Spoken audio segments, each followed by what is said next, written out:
2026 ஸ்லாங்கூர் சுக்மா போட்டியிலிருந்து சிலம்பம் நீக்கப்பட்டிருப்பது அதிர்ச்சியையும் வேதனையையும் தருவதாக டிஎஸ்கே எனப்படும் டைனமிக் சீனார் காசிய மலேசிய சமூக நல சங்கத்தின் தலைவர் டத்து சிவகுமார் கூறியுள்ளார். கடந்த ஆண்டு சரவாக்கில் நடைபெற்ற சுக்மாவிலேயே சிலம்பம் இடம்பெற்றிருந்தது. ஆனால் ஸ்லாங்கூர் சுக்மாவுக்கு இறுதி செய்யப்பட்ட 34 விளையாட்டுகளில் சிலம்பத்திற்கு இடம் இல்லை. இந்தியர்களின் பாரம்பரிய தற்காப்பு கலையான சிலம்பத்திற்கு ஏற்பட்ட இந்த நிலைமை சிலம்ப விளையாட்டாளர்களின் கனவுகளை சுக்குநூறாக உடைத்திருப்பதாக சிவகுமார் வேதனை தெரிவித்தார். புதிதாக கபடி போட்டி சுக்மாவில் சேர்த்துக் கொள்ளப்பட்டதை எண்ணி மகிழ்ச்சி அடையும் அதேவேளை சிலம்பத்திற்கு வாய்ப்பு மறுக்கப்பட்டிருப்பது பெருத்த ஏமாற்றத்தை ஏற்படுத்தியுள்ளது. 1000 காரணங்களை கூறினாலும் சிலம்பத்தை நிலைநிறுத்தியிருக்க வேண்டும். பல்வேறு விஷயங்களில் தொடர்ச்சியாக இந்தியர்களை இப்படி ஏமாற்றக்கூடாது என சிவகுமார் கேட்டுக்கொண்டார். இவ்வேளையில் ஸ்லாங்கூர் சுக்மாவில் சிலம்பத்தை நீக்கிய இளைஞர் விளையாட்டுத்துறை அமைச்சின் முடிவு மிகவும் கவலையளிப்பதாக கோலலங்காட் மாவட்ட சிலம்ப கழக தலைவர் ஸ்ரீதரன் ரங்கநாதன் தெரிவித்தார். மலாய்க்காரர்களுக்கு சீலாட், சீனர்களுக்கு உஷு இருக்கும்போது இந்தியர்களின் ஒரே தற்காப்பு கலையான சிலம்பத்தை மட்டும் நீக்குவதற்கு காரணம் என்ன என அவர் கேள்வி எழுப்பினார். இந்தியர்களுக்கு சம்பந்தப்பட்ட விஷயத்துக்கு எப்பொழுதுமே அரசாங்கம் வாய்ப்புகள் குறைவாதான் இருக்கு. நீங்க பாத்தீங்கன்னா ஒரு மலாய்க்க சமுதாயத்துக்கு சீலாட்டை நீங்க கம்பல்சரியா வச்சிருக்கீங்க. சீன சமுதாயத்துக்கு உஷு இருக்கு. அதே மாதிரி இந்திய சமுதாயத்துக்கு சம்பந்தப்பட்ட ஒரு சிலம்பம் கண்டிப்பா நீங்க அந்த சிலம்பம் கொண்டாந்துருக்கணும். எப்படி 2024 கூச்சிங்ல இருந்துச்சு, ஏன் 2026 நீங்க சிலாங்கூர் எடுத்துக்கீங்க? இது ரொம்ப கவலைக்கூடான ஒரு விஷயம். அதே சமயம் இதே மாதிரி இந்தியர்கள் சம்பந்தப்பட்ட விஷயத்த நீங்க ஒரு விஷயம் இப்படியே செஞ்சுட்டு வந்தீங்க, கண்டிப்பா இந்தியர்களுக்கு இது ரொம்ப பாதிக்கக்கூடிய விஷயம். நான் இதுல என்ன கேட்டுக்கணும், ஆனாயோ அவர்களே, நீங்கள் கண்டிப்பா நாங்க இந்த விஷயத்தை கொண்டுட்டு வருவோம். மாணவர்களுக்கு நிறைய பேர் இது ஏற்றுக்கக்கூடிய முடியாத விஷயம். நாடு தரவில் கட்டிங்களா கிட்டத்தட்ட நம்மளுக்கு 50,000 மாணவர்கள் இருக்காங்க. நாட்டு 50,000 சிலம்ப மாணவர்கள் இருக்காங்க. தயவு செஞ்சு இந்த விஷயத்தை கவனத்துக்கு கொண்டு. இம்முடிவு நாடு தழுவிய நிலையில் சிலம்பம் கற்று வரும் மாணவர்களின் உற்சாகத்தை குறைத்துள்ளது. குறிப்பாக கோலலங்காட்டில் மட்டுமே சுமார் 700 மாணவர்கள் சிலம்ப பயிற்சியை பெற்று வருகின்றனர். அவர்களில் 50 பேராவது சுக்மாவுக்கு தீவிர பயிற்சியில் ஈடுபட்டு வருகின்றனர். தற்போது அவர்களின் கனவு கலைந்திருக்கிறது. இது சற்றும் ஏற்றுக்கொள்ள முடியாத ஒன்று என ஸ்ரீதரன் வேதனையுடன் சொன்னார். சாங்கூர் சுக்மாவுக்கு தேர்ந்தெடுக்கப்பட்ட விளையாட்டுகள் முக்கிய போட்டிகளில் பரவலாக இடம்பெற்று வரும் விளையாட்டுகளாகும். அவ்வகையில் சிலம்பம் ஒலிம்பிக், காமன்வெல்த், ஆசிய போட்டி, சி போட்டி என முக்கிய போட்டிகளில் இடம்பெறவில்லை என்பதால் அது ஸ்லாங்கூர் சுக்மாவில் இடம்பெறவில்லை. மற்றபடி இது இன ரீதியாக எடுக்கப்பட்ட முடிவு கிடையாது என அமைச்சர் ஹெனாயோ முன்னதாக தெளிவுபடுத்தியிருந்தார். அப்படி பார்த்தால் கராத்தே, கபடி, ஓட்டப்பந்தயம் போன்ற விளையாட்டுகளில் இந்தியர்கள் ஆதிக்கம் செலுத்துகின்றனர். எனவே சிலம்பம் நீக்கப்பட்ட முடிவு இனம் சார்ந்தது அல்ல என்பதை அவர் மீண்டும் குறிப்பிட்டார்.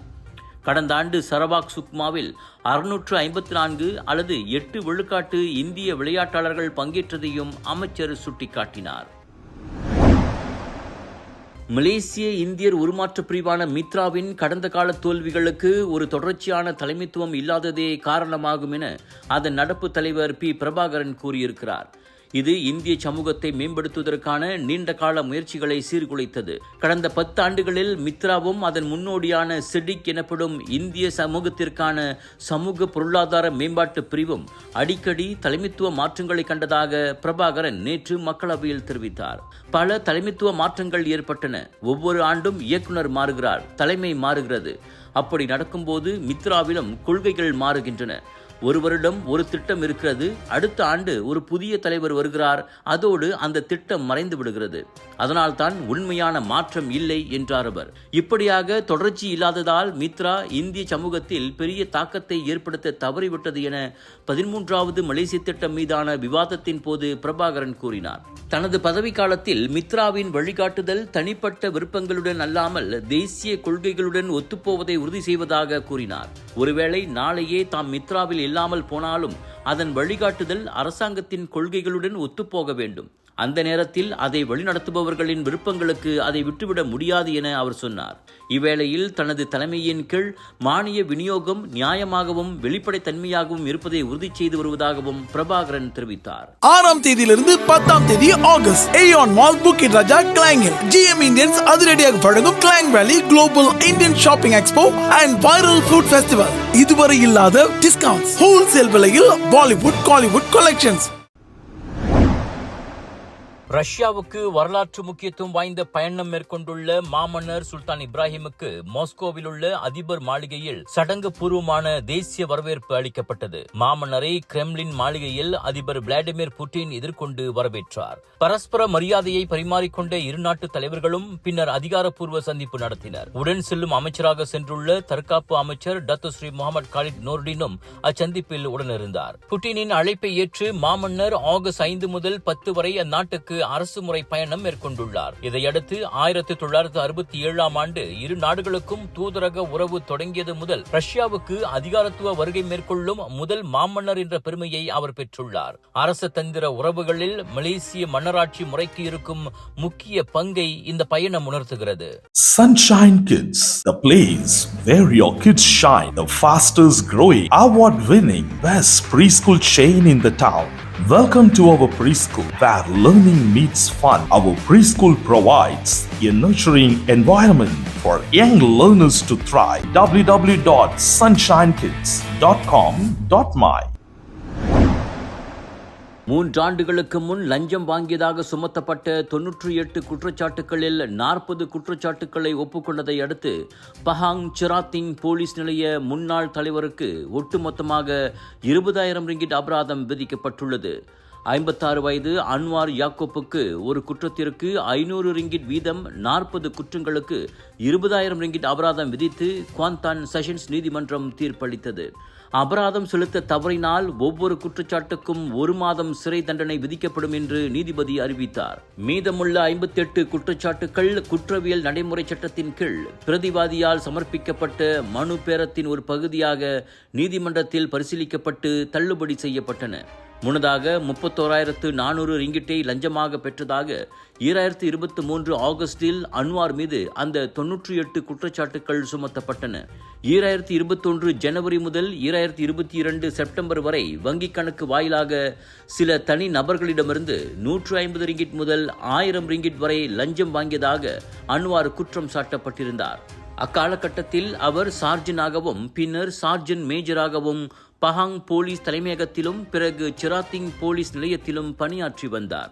இந்நிலையில் அன்வார் அபராத தொகையான 20,000 ரிங்கிட்டையும் முழுமையாக செலுத்தி சிறை தண்டனையிலிருந்து தப்பியுள்ளார். மக்களே 13 17 ஆகஸ்ட் வரை ஏயோன் பிக் ஃபாலிம் ஈப்போவில் கலர்ஸ் ஆஃப் இந்தியா பிரம்மாண்டமாக கொண்டு வரும் Perak international Indian expo and viral food festival. ஒவ்வொரு நாளும் உங்க ஃபேவரட் ஆர்டிஸ்ட் 80% வரை டிஸ்கவுண்ட், ஹோல்சேல் விலையில் பொருட்கள், லேட்டஸ்ட் காலிவுட் பாலிவுட் கலெக்ஷன், 100க்கும் அதிகமான ரசிக்க ருசிக்க viral food choices, sari, Punjabi suits, lehenga, kurta, kurtis, accessories அனைத்தும் உண்டு. திரண்டு வாருங்கள், ஷாப்பிங் செய்யுங்கள். ஏயோன் பிக் ஃபாலிம் ஈப்போவில். ஆகஸ்ட் 2ஆம் தேதி கந்திங் மலை கெசினோவில் 3 மில்லியன் ரிங்கிட் மதிப்பிலான கெசினோ சில்லுகள் திருடு போனது தொடர்பான விசாரணைக்காக 44 வயது ஆடவர் போலீசாரால் தேடப்படுகிறார். உள்ளூரைச் சேர்ந்த விக்டர் லீ எனும் அந்நபர் கடைசியாக காஜாங் தாமான் டாமாய் பெர்டானா செராஸ் எனும் முகவரியை கொண்டிருந்ததாக பந்தோங் போலீஸ் கூறியது. மூடப்பட்ட கெசினோ அறையிலிருந்து அந்த 3 மில்லியன் ரிங்கிட் மதிப்புள்ள கெசினோ சில்லுகள் திருடப்பட்டதாக கெசினோ சூதாட்டங்களுக்கு முக்கிய புள்ளிகளை அழைத்து வரும் ஜங்கட் நிறுவனத்தின் மேலாளர் முன்னதாக போலீசில் புகார் செய்திருந்தார். இந்நிலையில் அச்சம்பவம் குறித்து தகவல் தெரிந்தோர் பந்தோங் போலீஸ் நிலையத்தையோ அல்லது அருகிலுள்ள போலீஸ் நிலையங்களையோ தொடர்பு கொள்ளலாம். 2023ஆம் ஆண்டு இதே போன்றதொரு சம்பவத்தில் கந்திங் கெசினோ சூதாட்ட அறையின் அவசர கதவை உடைத்து உள்ளே நுழைந்த இருவர் 4.6 மில்லியன் ரிங்கிட் மதிப்பிலான கெசினோ சில்லுகளை கொள்ளையிட்டுச் சென்றனர். எனினும் இருவரும் பின்னர் கைதாகினர்.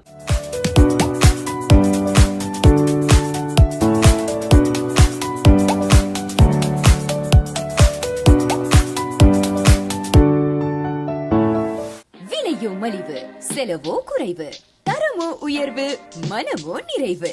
மக்களின் தேர்வு என்ரிகோஸ் முழு ஆடை சத்துள்ள பால்மாவு.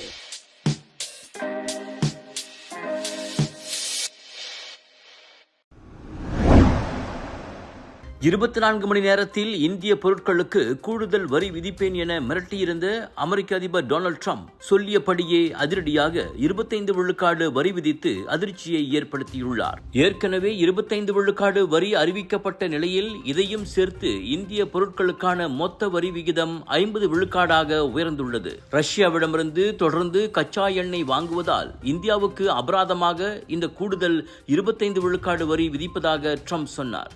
இன்னும் 3 வாரங்களில், அதாவது ஆகஸ்ட் 27ஆம் தேதி இந்த 50 விழுக்காடு வரி அமலுக்கு வருகிறது. இதையடுத்து தற்போதைக்கு பிரேசில் மற்றும் இந்தியாவுக்கு மட்டுமே அமெரிக்கா 50 விழுக்காடு வரி விதித்துள்ளது. வேறு எந்த நாட்டுக்கும் 50 விழுக்காட்டுக்கு மேல் வரி விதிக்கப்படவில்லை.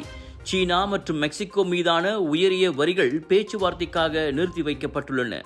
இவ்வேளையில் இந்திய பொருட்களுக்கு அமெரிக்கா விதித்துள்ள இந்த 50 விழுக்காடு வரி நியாயமற்றது, அடிப்படையற்றது என இந்தியா சாடியுள்ளது. ரஷ்யாவிடமிருந்து எண்ணெய் வாங்குவதால் இந்தியாவை அமெரிக்கா வேண்டுமென்று குறிவைக்கிறது. ஆனால் ரஷ்யாவிடமிருந்து எண்ணெய் வாங்கும் முடிவானது முழுக்க முழுக்க சந்தை நிலவரத்தை அடிப்படையாக கொண்டதாகும். இது தேச நலனுக்காக எடுக்கும் முடிவாகும் என ஏற்கனவே தெளிவுபடுத்திவிட்டோம். இருந்த போதிலும் அமெரிக்கா பிடிவாதமாக கூடுதல் வரி விதிப்பது மிகவும் துரதிருஷ்டவசமானது என இந்திய வெளியுறவு அமைச்சு அறிக்கை ஒன்றில் காட்டத்துடன் கூறியது.